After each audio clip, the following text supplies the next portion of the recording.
Responding Unit 1070 Positive Alarm. Location DPWH Building, EDSA Kamuning.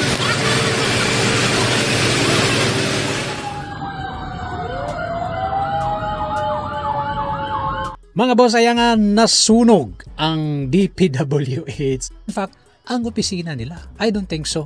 Kung this is a combustible material ang ginagamit nila, bakit nasunog? Very questionable bakit nasunog. Dahil, syempre, sobrang init itong anomalya. Anomalya na flood control na allegedly itong si Martin Romualdez, ang principal at ang kanyang mga teachers, allegedly itong si Saldico at iba pang mga congressman na sangkot itong mga pagnanakaw, allegedly na bilyones ang nawala. And even trilyones, mga kababayan. Ang kaso, mga kababayan, kung ang kaso walang ebidensya, i-dismiss yan. And even yung mga drug personalities, pag ang conservation ng evidence, pag hindi na sunod yung proseso ng preservation of evidence, madidismiss due to technicality.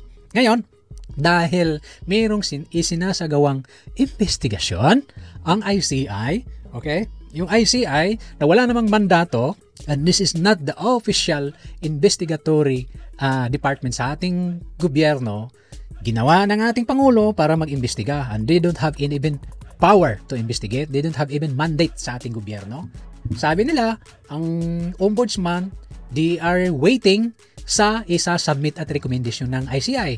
Tapos, yung hearing ng ICI, walang live, hindi na televise.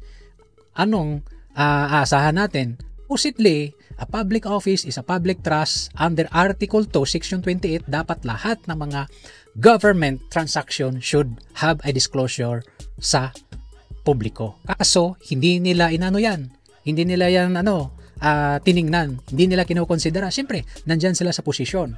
Ngayon, nasunog ang DPWH. Sabi doon sa Senate hearing, kinonfirm ng USIC yata yun ng DPWH na ang nasunog sa EDSA Kamuning na opisina ng DPWH ay testing material area at maraming documents doon. Sabi ng ICI, there is 1% of the documents or the evidence that has been burned. Sabihin ng ombudsman na imbestigahan, pero yan nga, imbestigahan talaga yun kung arson yun, kung sinasadya. Kayo ba mga kababayan, maniniwala ba kayo na hindi ito sinasadya? Baka sinasadya itong sinunog. Sinunog ito, bakit?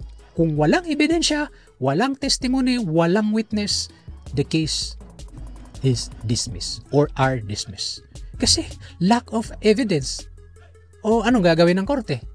Kasi ang korte, they will base on the facts and evidence. Kung walang ebidensya, paper, wala, dismiss yan.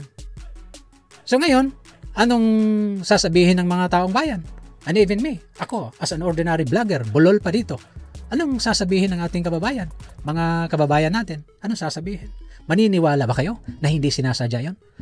I don't think so. Ang hindi maniniwala na hindi sinasadya yan, sino? Yun lang mga dilawan, pinklawan.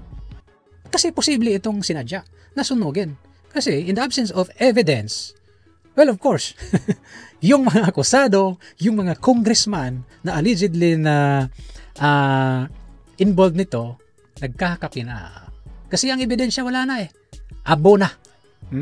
Paano ba mag-prosper ang isang kaso kung wala naman tayong paperworks, walang ebidensya, lahat-lahat? Bakit kaya nasunog itong konkreto? Imposible naman na merong electrical fault sa wirings ninyo. Gobyerno nga kayo, dapat standard testing material pa kung ito ba'y dumaan or this material is being aligned or ISO or nakapasa sa standard testing material, or basta-basta na lang masunog kasi concrete yung nyo. It's not highly combustible na material na ginagamit ninyo. Alangan naman na kahoy ang inyong gigamit diyan sa inyong opisina para dali ra masunog. 'Di ba?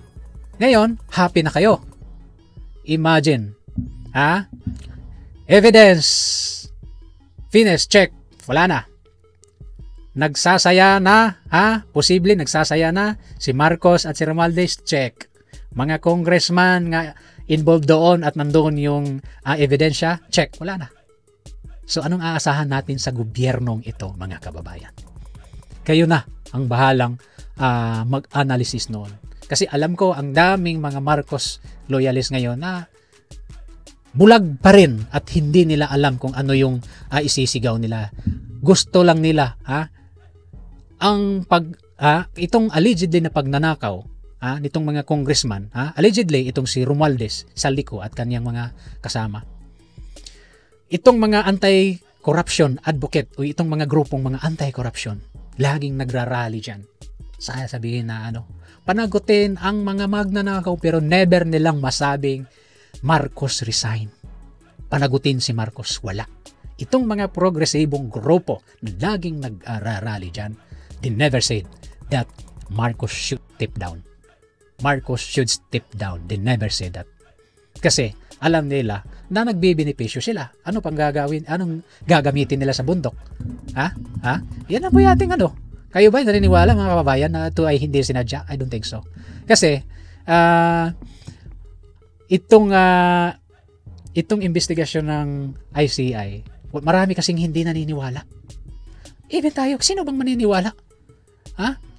Ito isang katarantaduhan. This is redundancy sa trabaho ng ombudsman. Kaso lang, sabi ng ICI, wala pa silang nakitang posibleng nag-link na mga public official na makakasuhan. You could imagine? The magnitude of money stolen from us, from our taxes, is bilyones and even trilyones. Pero anong ginagawa nila? Para madilatar ang pag-file ng case sa napakatagal na panahon, matagal na panahon na pumutok itong isyong ito. May nakasuhan na ba? Wala pa. Ngayon si Vince Dizon, sabi ng mga senador, umabot na or yung mukha niya parang 80 years old na. Naging 80 years old na dahil sa kagustuhan niya na linisin itong DPWH na naubod ng mga buwaya. Ngayon, para itong mga ebidensya na magli-link sa mga allegedly na mga kawatan at putang inang congressman, mawala at ma-dismiss ang allegedly kaso or hindi mag-prosper itong investigasyon dahil wala ng evidence, dahil sunog na nga, anong gagawin? Naglipay-lipay na sila. Papunta na doon sa iba't ibang bansa at posible uuwi ito si Saldico. Kasi anong magdidiin sa kanya? Walang ebidensya eh. Uuwi na yan siguro si Saldico kasi wala nang ebidensya na magdidiin sa kanya. Wala na. So anong gagawin? Pag merong final na case in the absence of the documents, the very documents na ebidensya, wala na. So anong gagawin ng kahit kasuhan pa itong mga putang ina't animal na mga congressman, wala rin. Madidismiss yan dahil walang ebidensya. Yun po mga kababayan. Ganito tayo tinarantado nitong mga gago na nandyan sa gobyerno ngayon. Anong aasahan natin? Anong aasahan natin?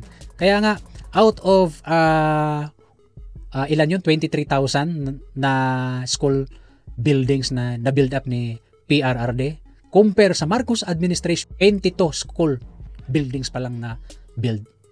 Sana marami na sanang mag-aaral nun na komportabling makapag-aral, mga katutubo natin na walang mga silid-aralan. Sana'y maganda na sana yung mga kanilang school buildings at makapag-aral ng tama. Pero anong ginawa? Papunta dun sa flood control, napunta at busog ang bulsa ng mga hayop at kawatan allegedly na mga congressman. Talagang nakaka-PI, di ba? Kasi siyempre, madidismiss ang kaso pag wala ng ebidensya. Mga kababayan, dito lang po tayo. Kung kayo po'y bago lang sa ating channel, kung gusto niyo itong mga ganitong video, pahingi na inyong konting lambing, masubscribe itong ating munting channel. God bless po. Ingat po kayo palagi. Mahalin natin ang ating bansang Pilipinas. Bye-bye.